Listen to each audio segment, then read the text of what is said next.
আর তোমার এই ফকিন্নি জামাই অন্তত আর যাই হোক আমাদের ক্লাসের কোনোদিনও হবে না। কিন্তু কি আর করার, সবই তো বাবা ডিসিশন, তাকে কে বোঝাবে? কেন আমি কি স্মার্ট হতে পারবো না? আমার মধ্যে কি কম আছে? তুই তো বেটা ওদের বাড়ির কাজের লোক, তুই এই বাসন মাজা, ঘর মোছা, রান্না বান্না করা এগুলো তোর কাজ। তুই তো বেটা হাফ লেডিস, আবার আসছে আলফা ম্যান সাজতে। আলফাম্যান মানে কি? পুরুষ মানুষ যেটা তুই না। বাসা বাড়িতে কাজ করলে কি পুরুষরা কি হাফ লেডিস হয়ে জানি? আপনি বলেন পুরুষ পারে এমন একটা কাজ দেন আমি যেটা পারবো না। আচ্ছা তাই নাকি? ঠিক আছে, তাহলে একটা কাজ করি, দেখি তোর পুরুষত্ব। আমার সাথে পাঞ্জালো। ভাই না না আপনার সাথে। আরে আয়, সমস্যা কি? তোর সাথে তো আমি বা হাত দিয়ে পাঞ্জা লড়বো। আয়। বললাম ভয় পেয়ে গেছো ভাই? কেমন? আচ্ছা ঠিক আছে। এই তো আয়।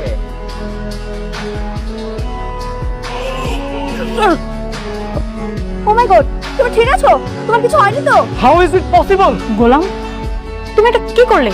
আমি বুঝতে পারিনি সজা। এই চলো, আমরা আর এক মুহূর্ত এখানে থাকবো না।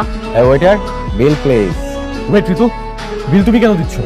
বিল গোলাম দিবে, পুরুষ আমাদের সব খাবারের বিলও দিবে। আজকের বিলটা তুমি দিয়ে দাও। ভাইয়া আমি কেমনে বিল দিব? আমার কাছে তো টাকা নেই। তোর কাছে টাকা নেই তো আমরা কি করব?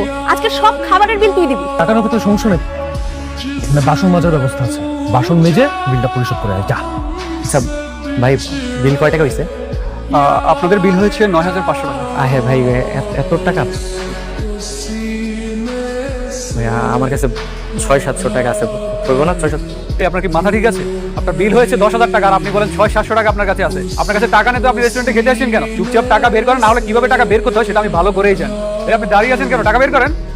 আর চোখ কথা কানে যাচ্ছে না আপনার? কি সেখানে স্যার? কোনো সমস্যা স্যার?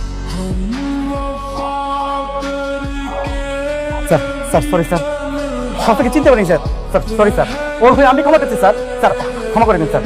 স্যার প্লিজ স্যার, এই ক্ষমা চাও।